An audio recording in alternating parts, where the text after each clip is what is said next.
Good morning. Welcome to church this morning. I'm Ann Harrison of the Unitarian Universalist Congregation of Venice, where we strive to be a beacon of liberal religion for Florida's Sun Coast and a refuge for all who seek a welcoming community, no matter your color, creed, ability, or class, no matter who you love, your gender expression, political affiliation, or religious belief. Here, we celebrate our differences as we learn from one another.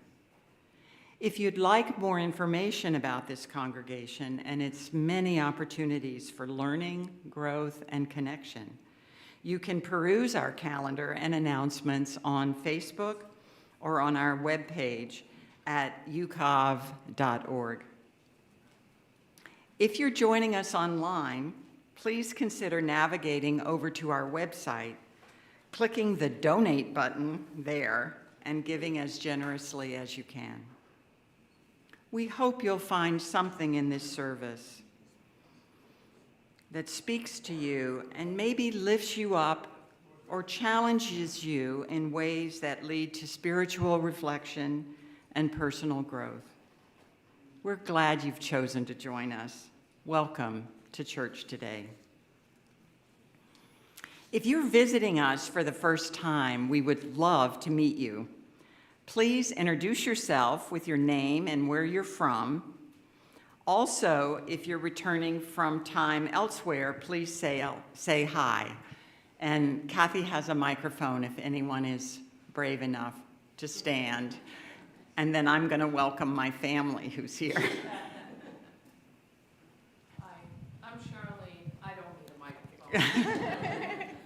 It's my first time here. So I'm originally from Maine, and I've been in Venice since 2010. Oh, welcome. We're so glad you're here. If you haven't already done so, I invite you to fill out a visitor card at the welcome desk, and we'd love to stay in touch with you, but thank you. I'd like to welcome my family who has flown in to Venice from Iowa, California, and North Carolina. My partner Lori and I flew in from Massachusetts, so we've gathered here for a week's reunion at the beach. So if I'm going to make you stand. My son Jay from North Carolina, my daughter Maya and granddaughter Naya from California, and my son Chris, who will be preaching today, his partner Derek, and looks like just Liberty. Liberty, would you? Barrett's in the bathroom. Okay. So welcome to my family.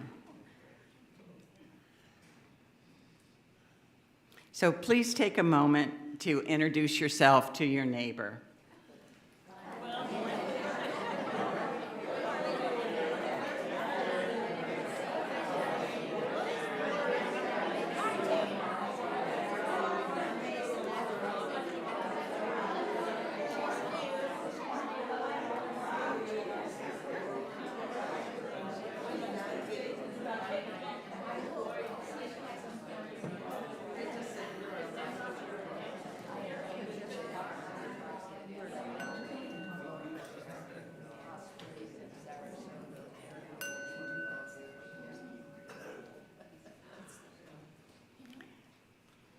Here are a couple of events we have coming soon.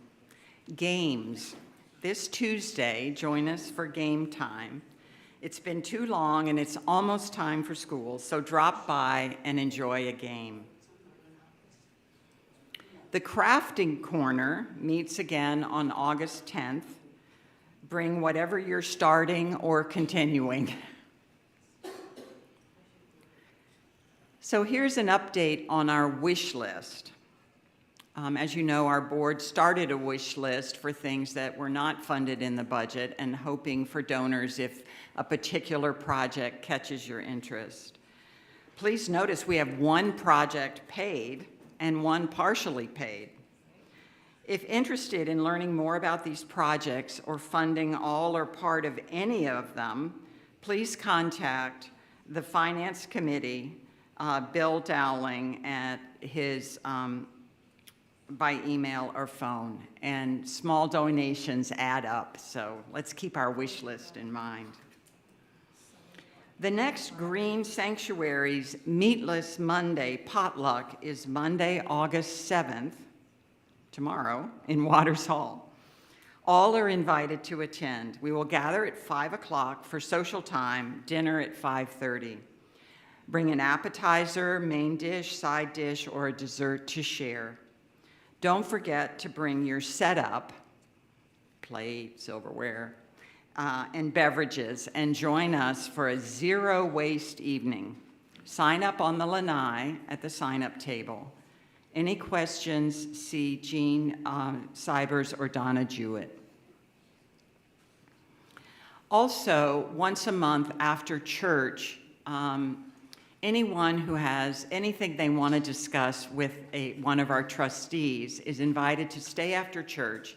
And this morning, please see Jack Head if you have any concern or idea or thought that you want to share with the board. Jack, could you just stand up to make sure everybody knows who you are? Okay, thank you. Please read your weekly handout for upcoming events. If you're watching at home, please check our website or Breeze. We are now entering into a sacred space. Please silence all electronics. Our service will begin with the prelude. Take care of this house. Keep it from harm. If bandits broke in, sound the alarm. Care for this house. Shine it by hand and keep it so clean its glow can be seen all over the land. Be careful at night. Check all the doors. If someone makes off with the dream may be yours. Take care of this house. Be always on call. For this house is the hope of us all.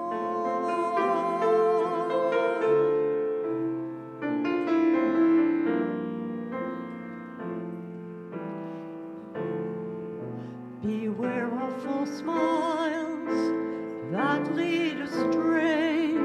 When someone is telling you lies, let truth lead the way. Care for this house, be always on call. For this house is the hope of us all.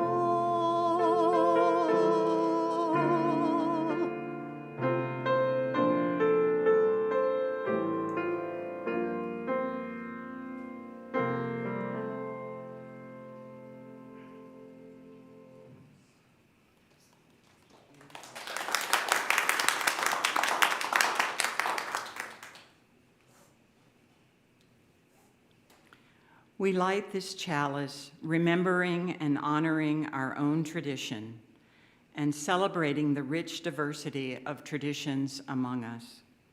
As we search for justice, meaning, and purpose, may we remember that justice, meaning, and purpose live first in deeply listening to one another.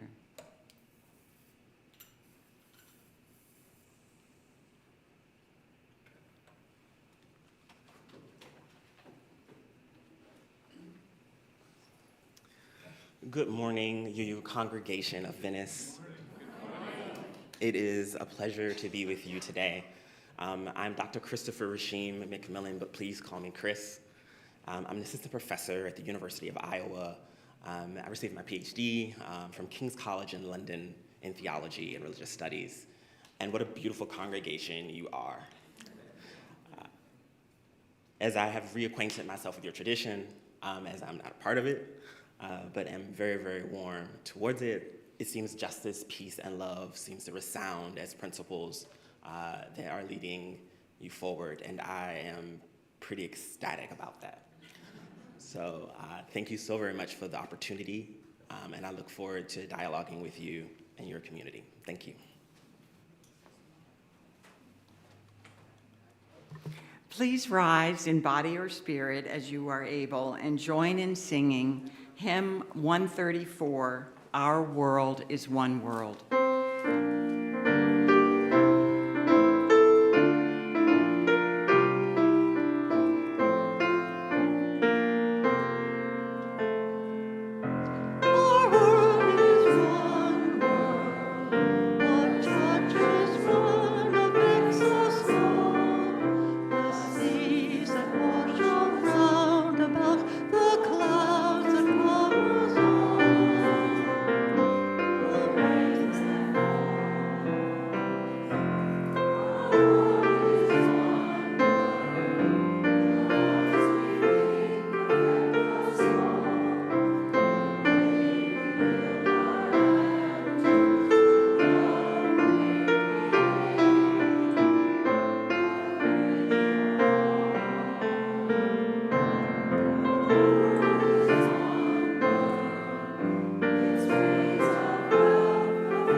Yes, please.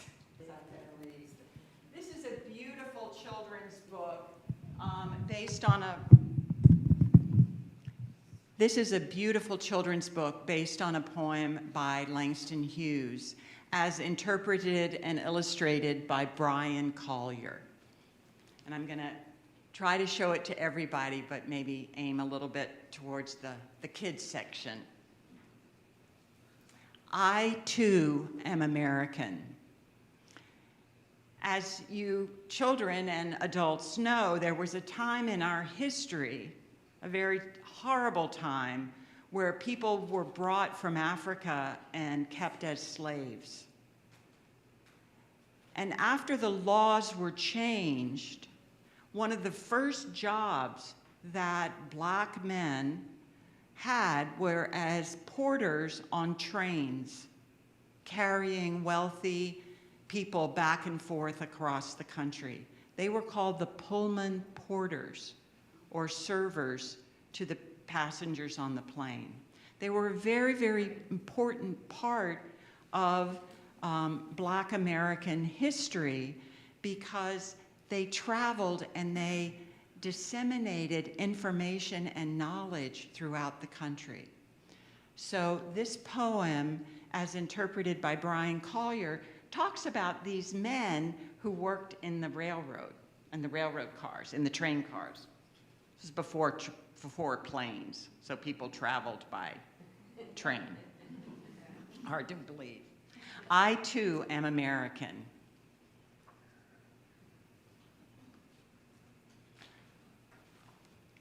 I, too, sing America.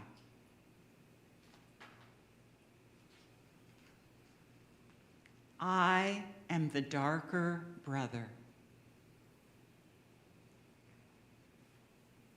You can see his uniform from working on the train. They send me to eat in the kitchen when company comes. These men cooked and cleaned and brought food to the travelers, but sadly they were kind of invisible.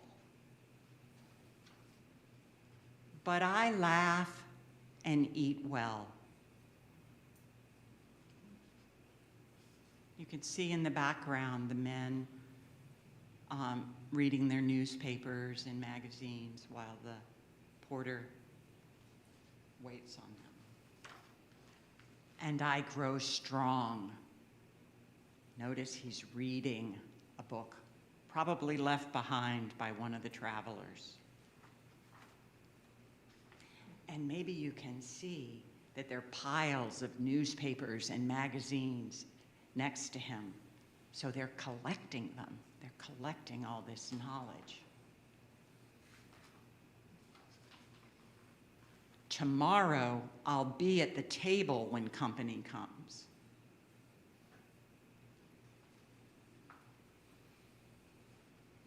This beautiful illustration. The porters are releasing all the newspapers and magazines that they've collected to try to get them to the people who weren't able to have them.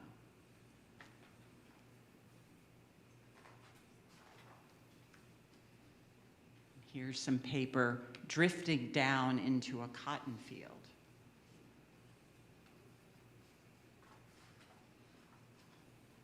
Nobody'll dare say to me, eat in the kitchen then.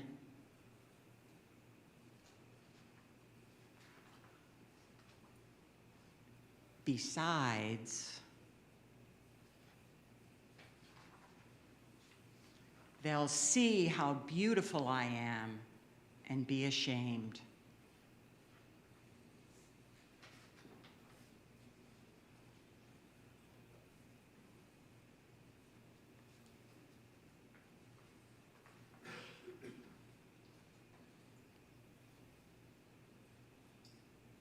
And now, our darker brother and sister are riding the train, looking out the window.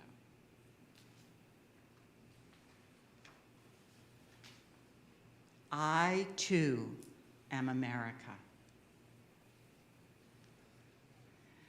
So, I guess now is the time when the children will sing them off to their activities, and my grandchildren can choose to stay or go if they want.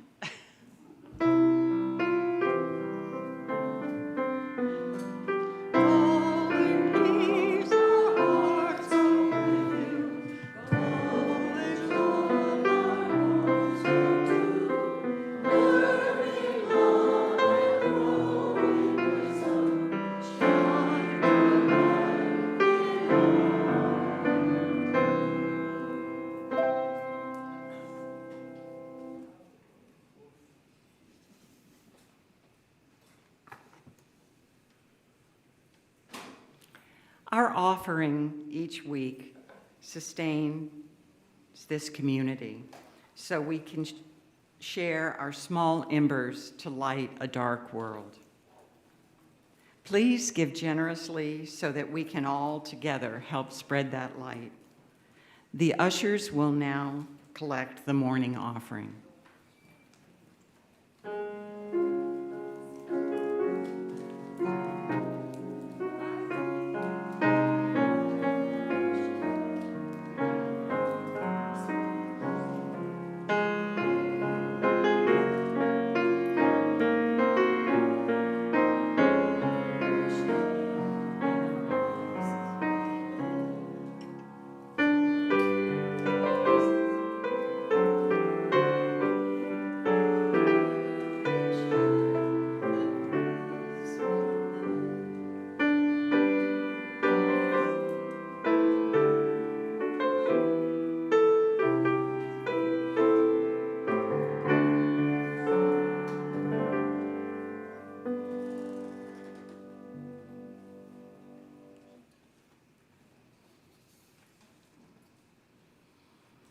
A church is not the building, but the people. As a community of human hands and human hearts, we come together to share our laughter and our tears. We are entering into a time of sharing our joys and concerns. You can raise a hand and someone will bring you a microphone. Please share information only with permission.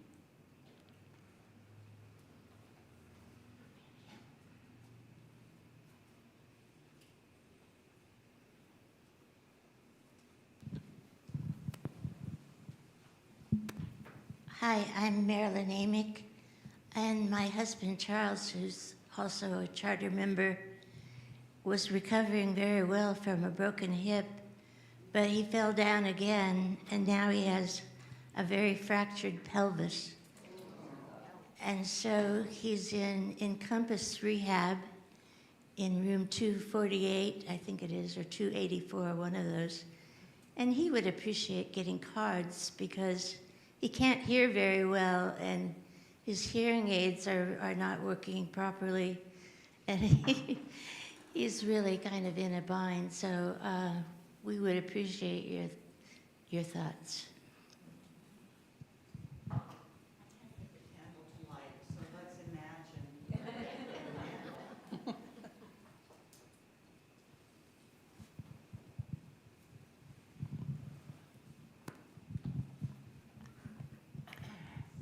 May the love of this community hold all who need love and concern.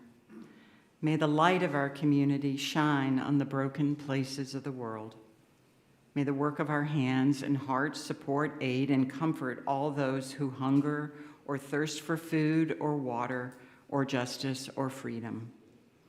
May we never look away when we're needed. May those who are grieving be comforted. May those who are tired find rest. May the broken places be healed. May those who are filled with joy and laughter be abundant.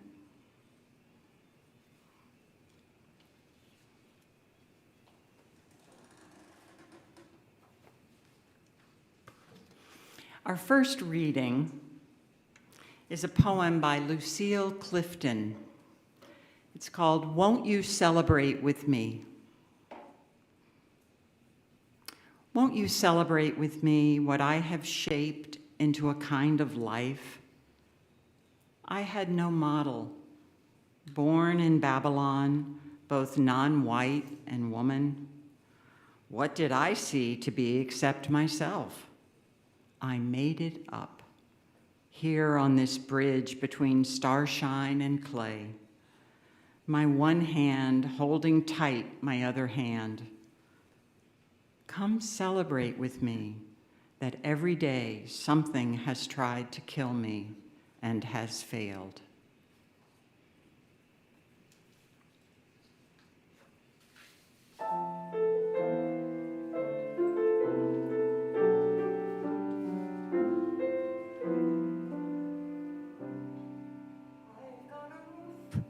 Over my head, I've got a warm place to sleep. Some nights I lie awake counting gifts instead of counting sheep. I've got a heart that can hold love. I've got a mind that can think. There may be times when I lose the light and let my spirit sink, but I can't stay depressed when I remember how I'm blessed. Grateful, grateful, truly grateful I am.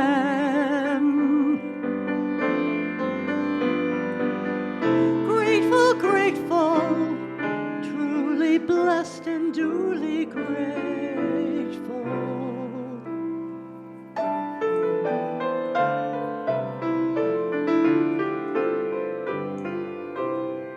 In a city of strangers, I found a family of friends. No matter what rocks or brambles know that they will stay until the end. I feel a hand holding my hand. It's not a hand you can see, but on the road to the promised land, this hand will shepherd me through delight and despair, holding tight and always there. Grateful, grateful, truly grateful I am. Grateful, grateful, truly blessed and duly grateful. It's not that I don't want a lot, or hope for more, or dream of more, but giving thanks for what I've got makes me so much happier than keeping score. In a world that can bring pain, I will still take each chance, for I believe that whatever the terrain, our feet can learn to dance. Whatever stone life may sling, we can moan or we can sing. Grateful, grateful, truly grateful I am. Grateful, grateful, truly blessed and duly grateful. Truly blessed and duly grateful.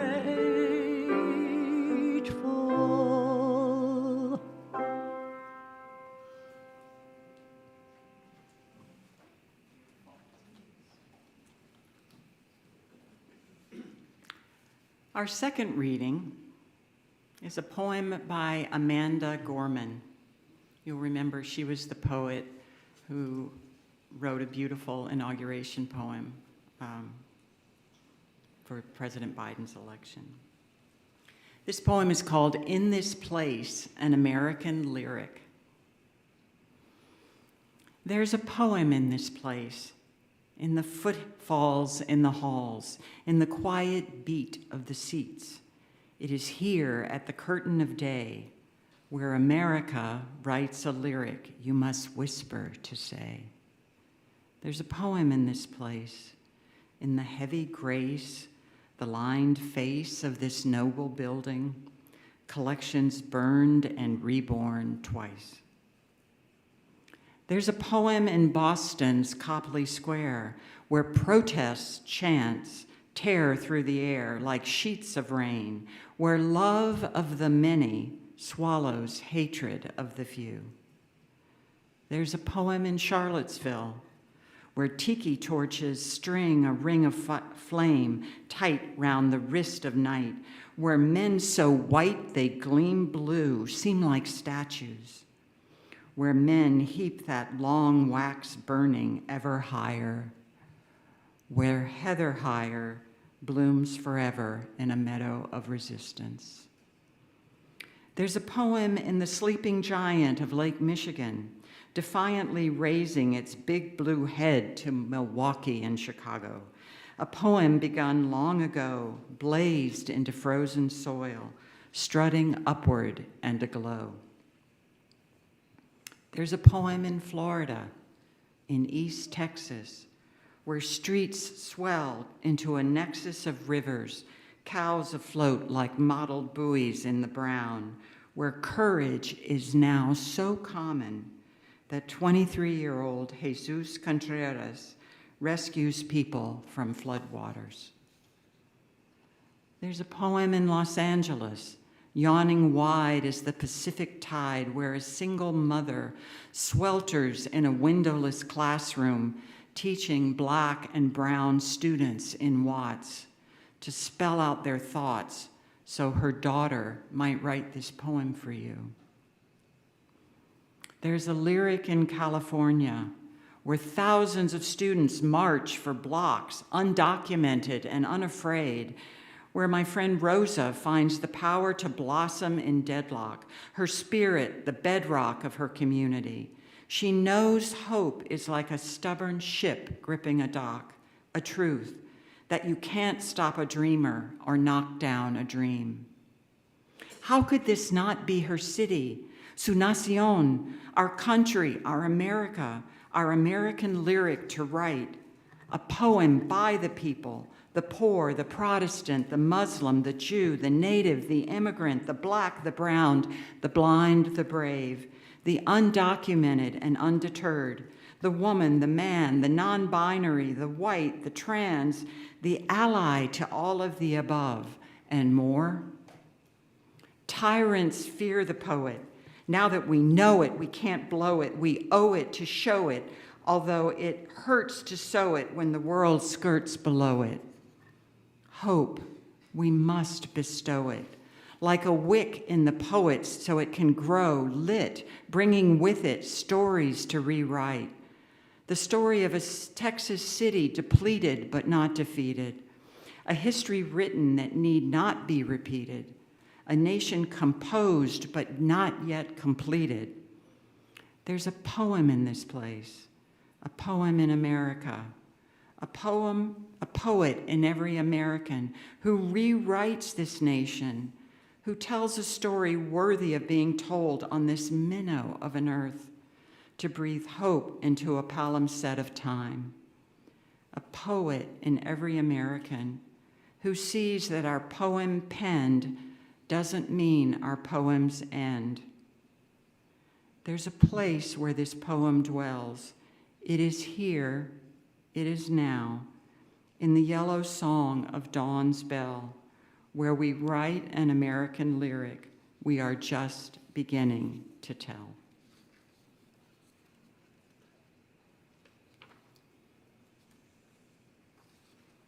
And now our centering hymn is number 170, We Are a Gentle, Angry People.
We certainly could not leave that verse out for my family. Thank you. It's my pleasure to introduce you to my son. I won't say pressured because he joyfully agreed, but I'm just very grateful for his willingness to speak his wisdom to our congregation today. So, Chris.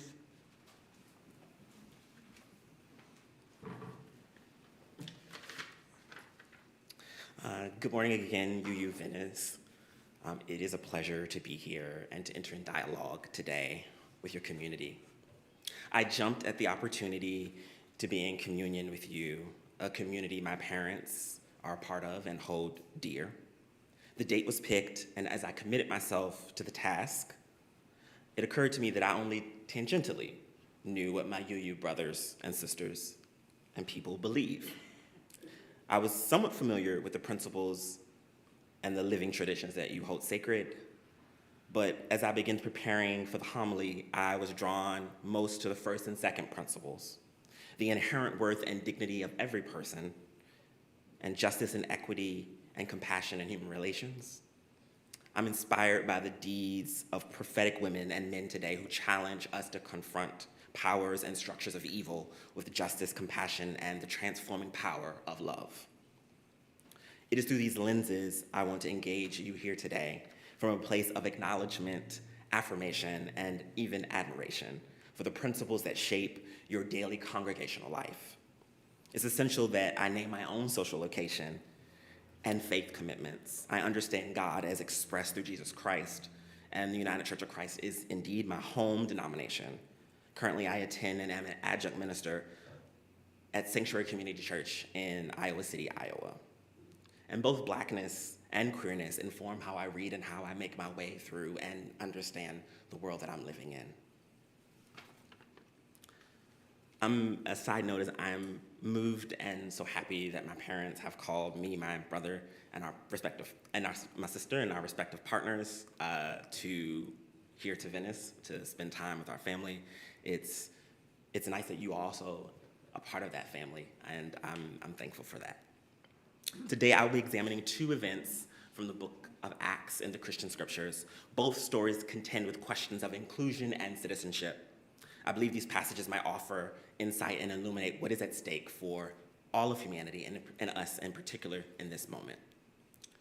I'll take an opportunity to offer a little background and the timeline for the Christian scriptures that we'll be engaging with today. At this point in the story, Jesus has been crucified and resurrected and ascended to the Father, if you believe that sort of thing. He has issued the great commandment that empowers the apostles and others to proclaim the good news of Christ's resurrection in many languages to crowds and pilgrims from many lands.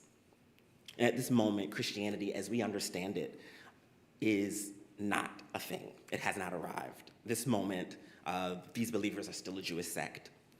And one of these believers is the disciple Peter, who has been called by God to share and to teach the Jewish people about Christ.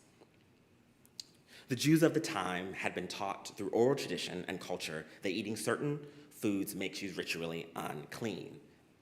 And so does eating with people who are non-Jewish.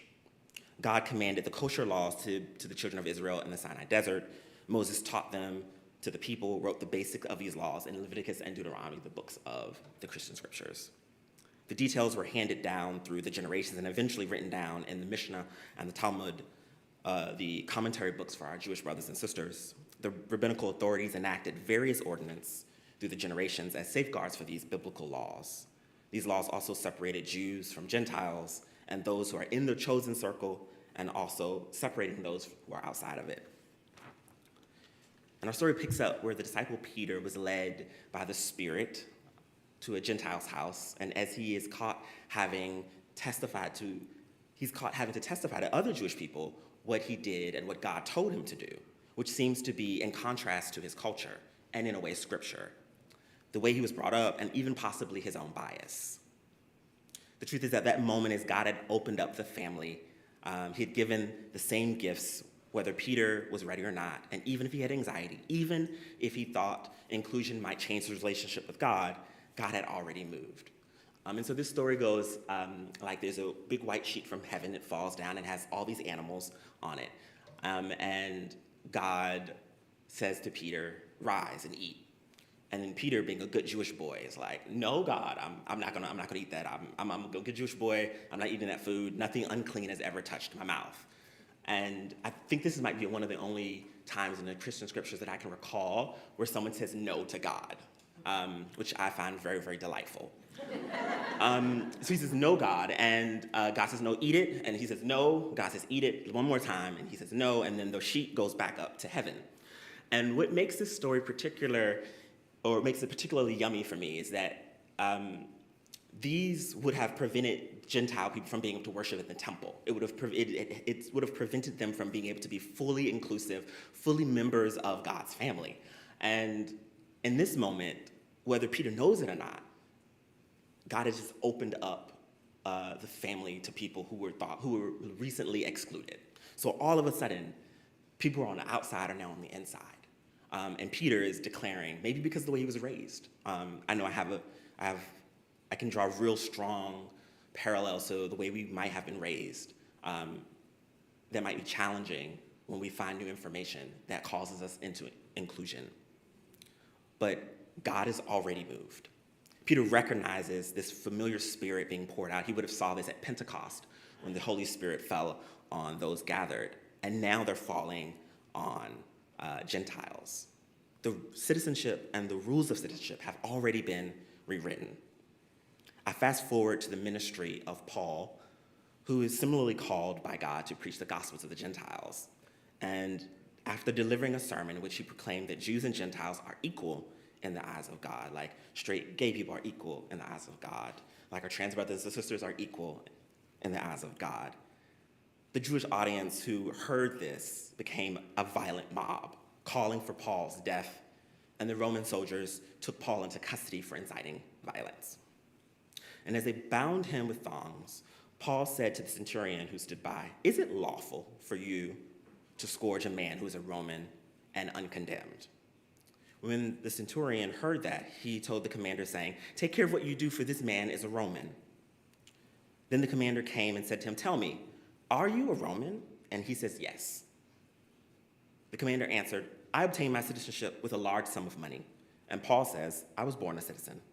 Then immediately those who were about to examine him withdrew from him. The commander was also afraid that he found out that he was a Roman because he had bound him. And the way in which this works in antiquity is being a Roman citizen or being a citizen provides you with protection. You can't be harmed without going to trial. And so there's all of these sorts of ways in which being a citizen is like a cloak of protection to keep you from being harmed unnecessarily. And at this moment in which Paul is about to be beaten and questioned by the Roman soldiers, he reinscribes his Roman citizenship, and his Roman citizenship protects him. The words, "Yes, I am," saved him. And the actual Latin is Romus sumus sum, which means I am a Roman citizen. This statement, "Yes, I am," is both part declaration and part reclamation. The same sentiment that was found in this desperate cry from the striking Memphis sanitation workers in the 1960s. I can't help but see the correlation with Paul's response to the question of citizenship, "Yes, I am," with the signs that were worn in the Memphis striking proclaiming, "I am a man." Although a politically applicable statement, it is not totally unproblematic. The statement leaves women, and particularly Black women, on the outside of the claim for humanity. However, "I am a man" can be regarded as reclaiming humanity by asserting humanness. I put forward that the declarations of citizenship by Paul and the 1968 sanitation workers during the Civil Rights era produces a kind of testimony. And in Paul's case, it enacts protection of the body. They can't hurt him because he's a Roman citizen. So much so that to put a Roman citizen in chains without a trial would be potentially dangerous for the soldiers. And in this case, for the sanitation workers, the testimony marks their absence of social citizenship. It marks how they are not treated as citizens. And to add to this, I think state-sanctioned violence that has happened for a lot of Black people in the last few years, I believe imagines both the Black sanitation workers as being unclean, and somehow police officers in this particularly contemporary time that we're living in might also imagine Black people as being unclean, as being distant from themselves, as being different from them, as not participating in their full humanity. And most of all, they don't have the protection of being a citizen. And I would say the police officers today do not fear what the Roman soldiers in Acts fear, which is legal and social retribution. If you run, they will murder you. That's Walter Scott. They will murder you in transit by driving recklessly. That's Freddie Gray. If you resist, they will murder you. Alton Sterling. They will shoot you in the back in your grandmother's yard if you have a cell phone in your hand and say it was a gun. Stephen Clark. If you have your children with you, they will murder you. Corinne Gaines. If you are guilty, they will murder you, even for a minor infraction. It's Eric Gardner. If you have a gun, they will murder you, even if you have a license. Philodando Castile. If you move too fast, they will accidentally murder you. Akia Gurley. If you are a woman, they will murder you. Sandra Bland. They will break into your house with a no-knock warrant and kill you. Breonna Taylor. They will pull you out of your car for an alleged counterfeit $20 and kill you and say you're resisting. George Floyd. They will leave your black body on the street for all to see in urban crucifixion. And it's important to note that crucifixion was only ever reserved for those who are not Romans. The first and second principles of the Unitarian Universalism calls us to respect the inherent worth and dignity of every person and work for justice, equity, and compassion in human relations.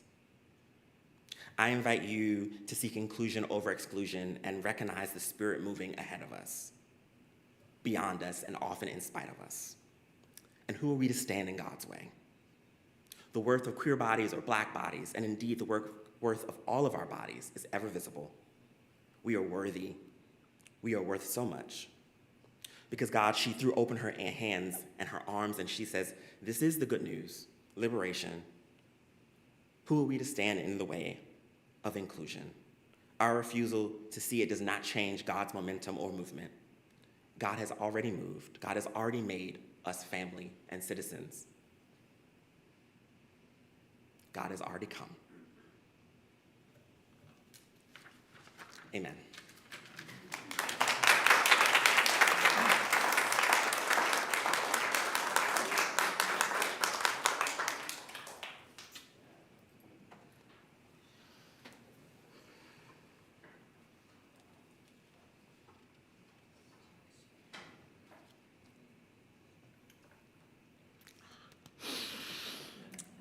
If ever there was a time for a candle in the darkness, this would be it. Using a spark of hope, the kindled flame of love, which ignites the light of peace and feeds the flame of justice. Take this light into the world as you enter the great community.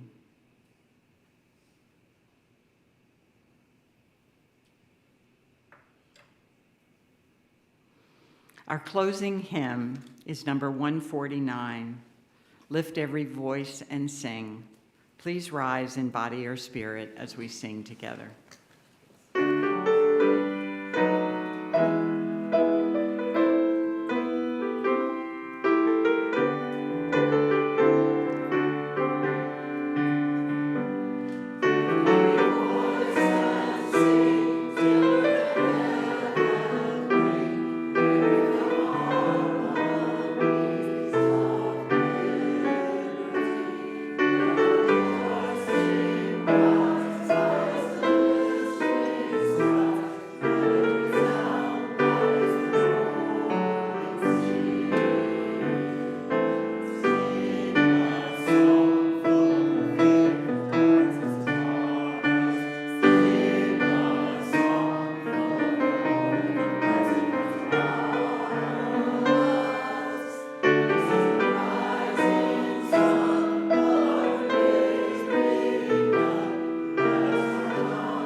by Maureen Killeran.